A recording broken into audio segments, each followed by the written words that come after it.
He has been raised. He's not here. He's going ahead of you to Galilee. Tell Peter and the others. You'll see him there. The women, of course, are so turned upside down and inside out that they simply run away. They don't tell anybody, at least at that point.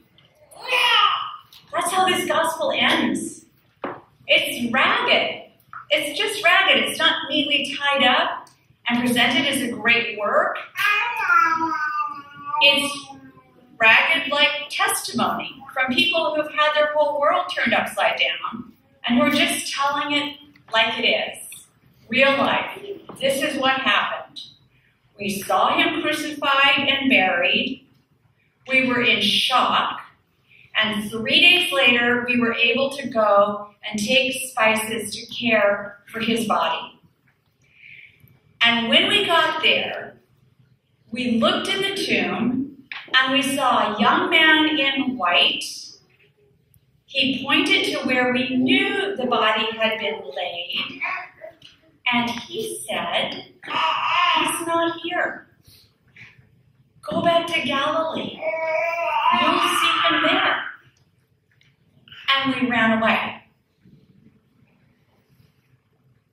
Eventually, the women and Peter and all the rest, they do find their way back to Galilee.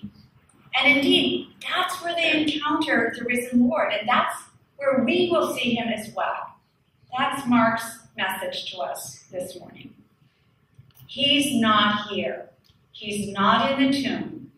Hope is not interred where you last lost hold of it. Love doesn't remain buried. The dream of a new heaven and a new earth doesn't remain nailed to the cross of human indifference and cruelty. He's not here. He's risen and he's going ahead of you. Return to Galilee. That's where you'll meet him. So Jesus has gone ahead. Actually, he's gone back to where it all began, back to Galilee, back to the shores of the lake where he first encountered his friends fishing, and he called out, "Hey, follow me."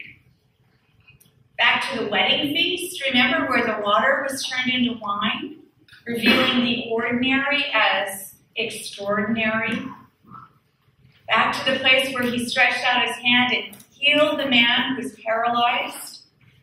Back to the streets where the distraught woman reached out to grab a hold of his robe and felt healing course through her body. Back to the place where men tried to stone a woman. And he just looked at all of them until shame engulfed them. Shame at their hatred. And their hearts melted. And they saw what they were about to do in a whole new light. Back to where he taught how to enter into the God life by letting go of your pride and your ego. Back to where he fed lots of people with just a few loaves and a couple of fishes. Back to where he had laughed and loved and cried. Back to where the disciples knew him and walked with him and laughed with him and ate with him. So they head back to where it all started. Back to where they first saw him and heard him and followed him. And Mark beckons us to go back as well. Back to Galilee. Now the disciples, they knew Galilee. They knew where it was. It's where their homes were, where their livelihood was, where their families were. Peter and all the rest, they knew where Galilee was. But I'm wondering where your Galilee is.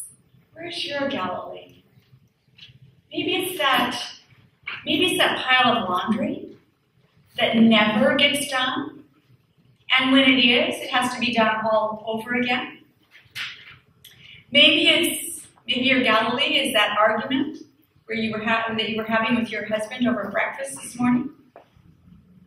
Maybe it's the yoga studio where you feel out of shape and stiff, and you know you've started way too late to ever have a beautiful, lean yogini body.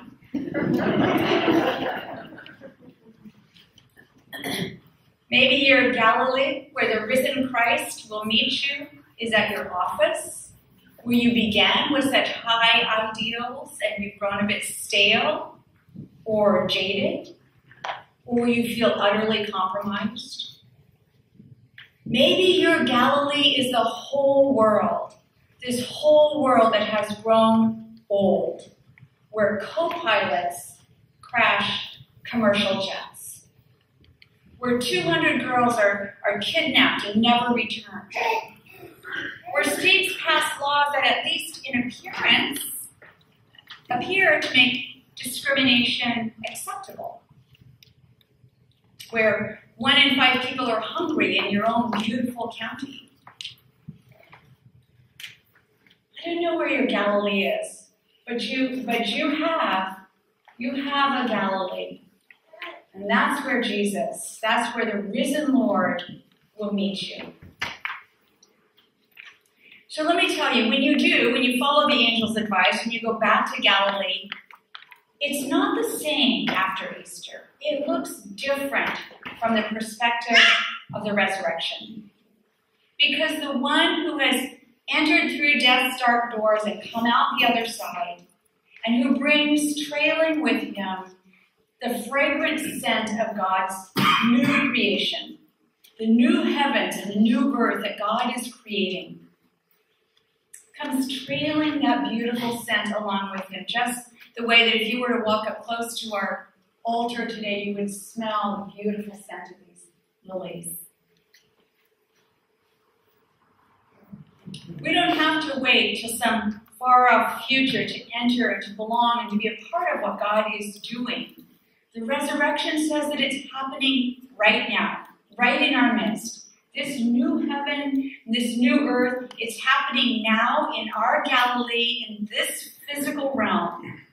And as we trust in the risen Christ, we walk with him into this new reality, through the waters of baptism and faith, and right into this new creation that God is constructing, even in the midst of this old world. The risen Lord is like someone who comes to us from a far, very far country, and who not only tells us what it is like in that far country, but who brings presence from that place into our place, and who says, I will be with you, and together we will make this place into an outpost of heaven as we bring the promise of God's kingdom right into this world. After Easter, Galilee will never be the same. Yes, it's the same seashore, same pile of laundry, same dishes, same bills to be paid, the same office to drive to every morning, the same classroom with the same teachers and the same classmates. We can't stay forever in this beautiful sanctuary. But we are different because we've witnessed and we carry with us the scent, the beautiful scent of this new world. And we've been commissioned by the risen Lord to help create bits and pieces of this new creation in whatever corner of the world we find ourselves in. On the front cover, anybody else get the Californian? Come on. Subscribe to the Salinas paper. On the cover, on the front cover of this weekend's Californian is a photo of Rosa Barrocio. Now, I don't know Rosa, but she's clearly back in Galilee with the risen Lord. Rosa cooks lunch once a month for about 250 people at Dorothy's place. Along with friends, she says she's gathered all these friends and she has snagged them, netted them in the Jesus net. And they cook lunch once a month for about 250 traumatized and homeless people. She wasn't always like this. But somebody at a retreat, she went on a retreat, and somebody at the retreat introduced her to the risen Lord, the one who isn't here in the tomb, but walking ahead. And as she opened her heart fully to God, she says, He looked into my heart, and knew that whatever he asked of me, I would do. Now, before this, her Galilee revolved around the latest fashions and her kids' soccer. Now her children still play soccer, but they've also come to know the homeless. And their eyes are open to where Jesus is. On the soccer field, in the classroom, in their home, and on the streets. And she says of these 250 people, I want to feed our folks like kings. And she does. And that's how Jesus feeds us. That's how Jesus feeds us, with abundance. Fellow heirs of the kingdom, fellow citizens of the new heaven and the new earth, feeds us at his table and sends us back to Galilee, where he meets us, walks with us, heals us, and fills us with his Spirit so that we too can do his works, bringing God's new heaven and new earth right into our world. Amen. Amen.